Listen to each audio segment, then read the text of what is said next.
Hello everyone, मैं हूं राकेश। स्वागत करता हूं एक और नई वीडियो में। दोस्तों, आज हम बात करने वाले हैं पेंट वर्क के बारे में। मतलब कि पेंट वर्क करने से पहले हमें किन किन बातों का ध्यान रखना चाहिए, क्योंकि ये टेक्निकल स्पेसिफिकेशन जो है आपको मालूम होना ही चाहिए, नहीं तो आपका पेंट जो है वो दीवार पे नहीं रुकेगा। इसलिए ये वीडियो को आप लोग कंप्लीट देखिए, ताकि आप पेंट वर्क के बारे में आप 100% समझ जाएंगे कि जब भी हम पेंट वर्क करवाने के लिए जाते हैं तो वहां पर जो है हमें किन किन बातों का ध्यान रखना चाहिए। आप यहां पर देख पा रहे हैं कि मैं अभी बेडरूम में हूं और यहां पर जो है पेंट का काम किया गया है, यानी पुट्टी का काम यहां पर किया गया है।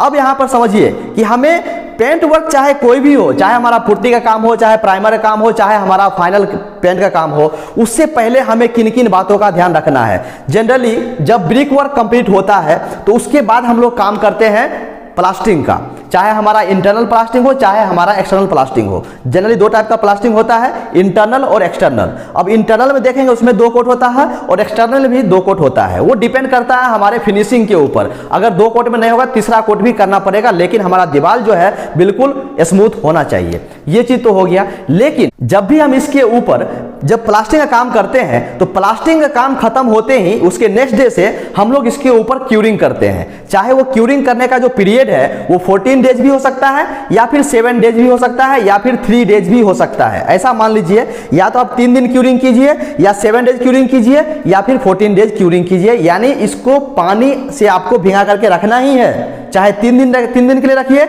चाहे आप 7 डेज के लिए रखिए, चाहे आप 14 डेज के लिए रखिए। ये करना बहुत ज्यादा जरूरी है। नहीं तो क्या होगा, ये दीवार में पूरा क्रैक्स डेवलप होगा। क्रैक्स डेवलप क्यों होगा, इसके ऊपर मान लीजिए जब भी हम सीमेंट में पानी मिलाते हैं तो उसमें जो है केमिकल रिएक्शन होता है, और केमिकल रिएक्शन की वजह से हाइड्रेशन होता है, और हाइड्रेशन होने की वजह से उसमें जो है हीट जनरेट होता है। अगर उसी हीट को हम लोग काउंटर करने के लिए इसके ऊपर पानी नहीं मारेंगे, उसको हीट काउंटर नहीं करेंगे, तो पूरा दीवार में जो है वो क्रैक्स आ जाएगा। ये चीज तो निश्चित है। जनरली इसी चीज के लिए हम लोग क्यूरिंग करते हैं, चाहे वो हमारा स्लैब का हो, चाहे हमारा प्लास्टिंग का हो, चाहे हमारा ब्रिक वर्क का हो, चाहे कोई भी हो। जहां सीमेंट का काम होगा वहां पर हमें 100% क्यूरिंग करना ही है। पहला पॉइंट तो ये हो गया। दूसरा चीज, जब हमारा प्लास्टिंग वर्क कंप्लीट हो गया, हमारा क्यूरिंग का पीरियड जो है वो भी कंप्लीट हो गया। अब हमें देखना है कि दीवार हमारा सूखा है या फिर वेट है, सूखा हुआ है या फिर गीला है। अगर हमारा दीवार गीला है तो उस कंडीशन में हमें कोई भी पेंट वर्क का काम नहीं करना है। जब तक हमारा दीवार नहीं सूखेगा तब तक उसके ऊपर हम कोई भी पेंट वर्क का काम नहीं कर सकते हैं। ये चीज आपको ध्यान रखना है। जब भी आप पेंट वर्क करवाने के लिए जाइए, सबसे पहले आप दीवार को चेक कीजिए। दीवार को चेक करने के बाद ही जो है आपको सेटिस्फाइड हो जाएंगे कि हाँ, हमारा दीवार जो है वो 100% सूख गया है, तभी जो है आप इसके ऊपर पेंट का काम करवाइए। ये पहला चीज हो गया। अब दूसरा चीज ये समझिए कि मान लीजिए कि दीवार हमारा ड्राई हो गया, इसके ऊपर हमने पुट्टी का काम शुरू कर दिया। पुट्टी का काम कंप्लीट हो गया। पुट्टी का काम कंप्लीट होते ही उसके बाद हमें नेक्स्ट डे क्या करना है, नेक्स्ट डे कीजिए या फिर 48 आवर्स के बाद कीजिए, यानी 1 दिन या फिर 2 दिन आपको मिनिमम छोड़ना पड़ेगा इसको, ताकि ये जो है 100% सेट हो जाए, 100% टाइट हो जाए, ताकि इसके ऊपर जो है सैंड पेपर हम अच्छे से कर सके। तो सैंड पेपर जो है इसके ऊपर अप्लाई करने के बाद हम इसके ऊपर अप्लाई करेंगे प्राइमर। लेकिन आपको एक चीज और ध्यान रखना है, जब भी पुट्टी का काम कंप्लीट होगा, सैंड पेपर का काम कंप्लीट होगा, फिर भी आपको एक बार यहां पर चेक करना है कि दीवार पे कोई भी जो है डस्ट पार्टिकल्स नहीं होना चाहिए। क्योंकि जब भी हम इसके ऊपर सैंड पेपर अप्लाई करते हैं तो बहुत सा डस्ट निकलता है इससे, मतलब इसका जो छोटा पार्ट होता है, पार्टिकल्स होता है, वो टूटता है। उसकी टूटने की वजह से बहुत ज्यादा डस्ट निकलता है यहां पर। तो ये चीज जो है बिल्कुल नहीं होना चाहिए। ये आपको बिल्कुल साफ करना पड़ेगा पहले। जैसे ही आप सैंड पेपर अप्लाई किए, बहुत ज्यादा डस्ट आया तो उसको जो है आप कोई भी चीज से उसको अच्छे से क्लीन कर दीजिए, यानी पूरे डस्ट पार्टिकल्स को निकाल दीजिए। वो डस्ट पार्टिकल्स निकालने के बाद इसके ऊपर जो है प्राइमर अप्लाई कीजिए। जो हमारे पीछे देख रहे होंगे, यहां पर जो है प्राइमर का डब्बा रखा हुआ है, आप देख रहे हैं, यहां पर जो है प्राइमर का डब्बा रखा हुआ है। अभी यहां पर जो है पुट्टी का काम कंप्लीट हो गया है। अब यहां पर जो है सैंड पेपर अप्लाई किया जाएगा इस रूम में, और सैंड पेपर अप्लाई करने के बाद जो है यहां पर प्राइमर का काम किया जाएगा। उसके बाद आता है हमारा पेंट वर्क का। ये चीज तो हो गया कि हमने प्राइमर अप्लाई कर दिया। प्राइमर अप्लाई करने के बाद हमारा काम आता है पेंट वर्क का। पेंट वर्क का काम आता है।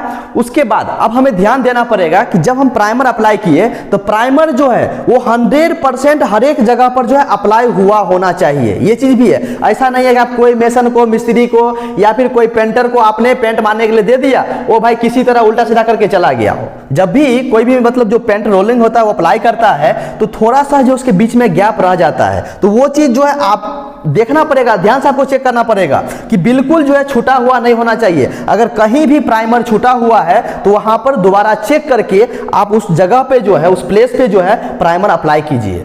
मतलब बिल्कुल जो है आपको अच्छे से एग्जीक्यूशन करना पड़ेगा। पूरा चेक करने के बाद जो है आप उसको फाइनल पेंट वर्क का परमिशन दीजिए। ये चीज हो गया। जब आपने पूरा सेटिस्फाइड हो गया कि हाँ हमारा दीवार में जो है कहीं भी ऐसा कुछ भी नहीं है, अब 100% जो है फाइनल पेंट करने के लिए हम लोग तैयार है, तब उसको आप फाइनल पेंट दीजिए करने के लिए। कोई भी पेंटर फाइनल पेंट कर रहा होगा उस समय भी आपको ध्यान देना है कि वो जो है किस प्रकार से पेंट कर रहा है, वो उसका फिनिशिंग जो अच्छे से आ रहा है कि नहीं आ रहा है, कहीं ओवरलैप तो नहीं कर रहा है, कहीं उसके ऊपर 2 बार 3 बार तो नहीं चला रहा है, कहीं ऐसा ना हो कि मतलब जब वो जो पेंट रोलर होता है वो अप्लाई करता है तो उसके बीच में भी जो थोड़ा सा गैप रहता है, या फिर जहां पे कोई गड्ढा आ गया, कुछ आ गया, तो उसकी वजह से उसकी पेंट जो है उसके अंदर नहीं जाता है, जिसके कारण वो दीवार जो देखने में खराब लगने लगता है। तो ये सारा एग्जीक्यूशन जो है आपको 100% करना चाहिए, तभी जो है आपका दीवार जो है बिल्कुल क्लियर और स्मूथ दिखेगा। क्योंकि फाइनल पेंट होने के बाद जो है आप कोई भी काम नहीं कर सकते। मैं उम्मीद करता हूं कि आप समझ गए होंगे। यदि कुछ डाउट है तो आप हमें कमेंट कर सकते हैं। तो दोस्तों आज के लिए बस इतना ही, फिर मिलते हैं नेक्स्ट वीडियो में।